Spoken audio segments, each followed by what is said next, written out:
educator at MOHAI, and this is Idea Lab at Home. Join us as we tinker, experiment, and create our way through history with rotating topics and activities. Today, we are exploring public transit. Public transit or mass transit are what we call the different systems that move groups of people around from one place to another. This includes services with regular schedules and fixed routes that are typically owned and operated by the government. Seattle's transit innovations have included creative solutions to its unique geographic and urban challenges that also meet accessibility and environmental needs. Let's take a look at some examples. Seattle is a city surrounded by water. Our waterways are our oldest roads, connecting communities around the Puget Sound before extensive rail and road networks. Until the 1950s, cross-sound ferry service was privately owned and operated. Between 1880 and 1920, a host of private transportation companies carried passengers and freight across Puget Sound and nearby waterways on hundreds of small steamships. With so many of these vessels making short runs between towns and islands, they were nicknamed the Mosquito Fleet. Regularly scheduled ferry service between the West Seattle Peninsula and downtown Seattle first began in 1888, carrying passengers across Elliott Bay. But by the time Washington State Ferries began service in 1951, better road development around the Puget Sound had rendered this short, frequent water-based route obsolete. However, these overland routes weren't enough for West Seattle's growing population. And despite building more and larger bridges, by the 1980s, commuters were still constantly stuck in traffic on the West Seattle Bridge. To address these concerns, King County Metro looked to the past for inspiration. In 1997, water taxi service once again began to ferry commuters across Elliott Bay to downtown Seattle, and by 2018, the water taxi was carrying more than 664,000 passengers per year. Seattle is not only surrounded by water, but it's really narrow, which has made it difficult to find ways to move transit vehicles like buses through downtown traffic faster. Seattle city planners have had their eye on underground transit since the 1910s. But what kind of transit and where it would go was debated for over 50 years, with various proposals being rejected by voters and politicians both in and outside Seattle.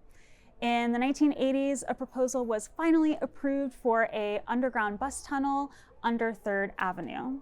Construction began in 1987, and when the tunnel opened in 1990, 40% of bus rush hour traffic was moved off of downtown streets.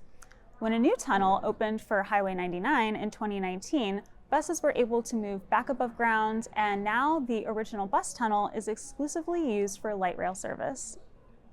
Transit solutions to car traffic aren't just needed inside of the city, but outside of it as well.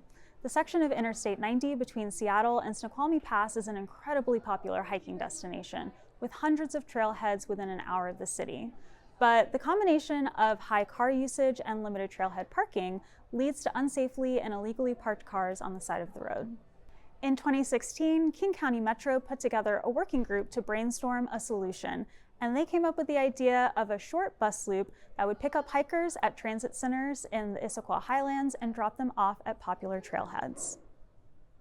After testing the route and surveying riders and the general public, Metro found that it wasn't just parking that was an issue, but that the bigger problem was whether hikers had access to a car at all. So instead of a satellite parking model, they shifted the idea to connecting urban centers to trailheads, and thus Trailhead Direct was born. Trailhead Direct provides service to 8 popular trailheads seasonally on the weekends, using existing smaller buses that are usually only used on weekdays. You don't need to leave the city to feel like you're going on a hike.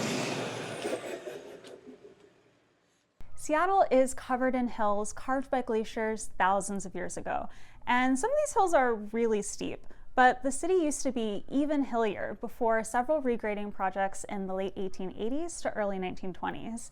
You can learn more about these in our past Idea Lab video on urban planning. Seattle's first streetcars were pulled by horses who could not take passengers up several of the city's steep hills. So cable car lines were introduced in the 1880s to travel up, down, and across the hilly landscape. A cable car moves by gripping onto a continuously moving cable beneath its tracks. By using a steam-powered cable and pulley system underground, cable cars could ascend and descend steep hills without having to rely on their own power or traction. While cable cars are effective on steep slopes, they were difficult and costly to maintain. Electric trolleys quickly became the more popular option. However, there were some places where cable cars were still needed, at least for a little bit, like on Queen Anne Avenue, which has a 17 to 19% grade. The last 5 blocks of the Front Street trolley line went up this hill and used a unique counterweight system installed in 1901. The Queen Anne counterbalance was an innovative combination of electric streetcar and cable car engineering. As the streetcar approached the base of the hill, a worker would hook it up to an underground cable. The cable was in turn attached via a pulley system to a small rail car loaded with concrete, running on its own tracks in a mirroring tunnel underground. This underground rail car acted as a counterweight. One car traveled uphill while the other traveled downhill, helping to pull the trolley up and brake as it descended. Attendants at the top and bottom of the hill would attach the above-ground car to the cable, pause and release the cars, and adjust the counterweights depending on how full the streetcars were with passengers. Seattle kept its cable car lines and counterbalance system longer than any other American city except San Francisco, only replacing them in the 1940s when buses became available that could handle the steep grades. Although the counterbalance is no longer running, the tunnels are still intact underneath. We'll show you how to build your very own model of the Queen Anne counterbalance at home.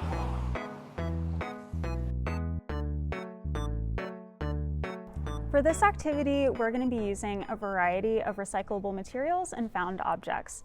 If you don't have these exact supplies at home, you probably have an equally good substitute lying around. To build our counterbalance, we're going to be using cardboard boxes, toilet paper rolls, tools for cutting and gluing things together. We have some weights, some string, skewers, bobbins or spools, beads, and you can also use a toy car that you have at home, or you can build your own using popsicle sticks, toothpicks, straws, bottle caps, and little paper cups. To create our counterbalance tunnel, we're going to place one piece of cardboard over the other using the toilet paper rolls to create space between them. I've got one roll at each corner and 2 halfway between them on the long side.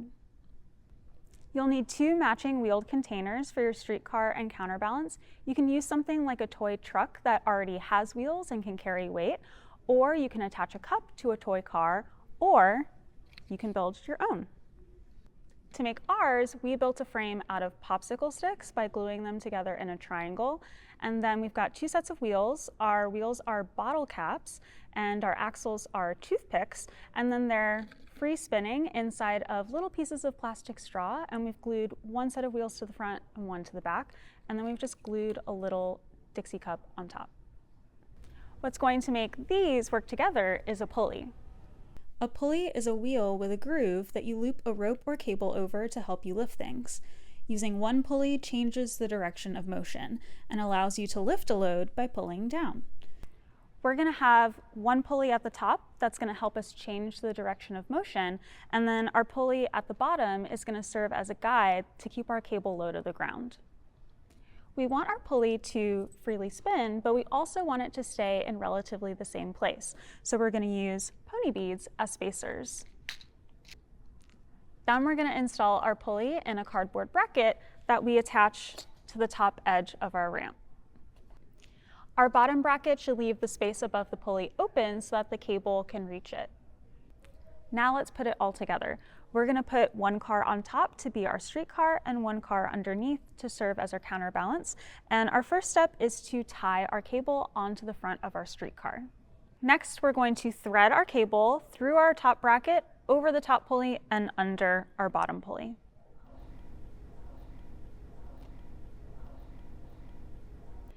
Before we tie our cable to our counterbalance car at the bottom, we want to make sure that it's just long enough so that when our streetcar is at the base of the hill, our counterbalance car is at the top. You'll notice that in order for our cable to move smoothly, we'll need to cut some space under the top pulley so that our cable can drop down directly to the pulley below, like this. Now that your counterbalance is all set up, let's add some passengers. You can bring your passengers uphill by adding weight to the car below.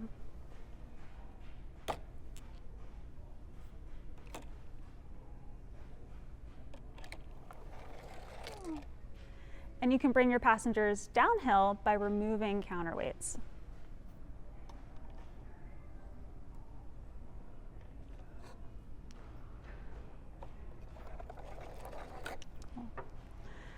How does your counterbalance need to operate differently if you change the incline of the hill or if you change the amount of passengers in your car?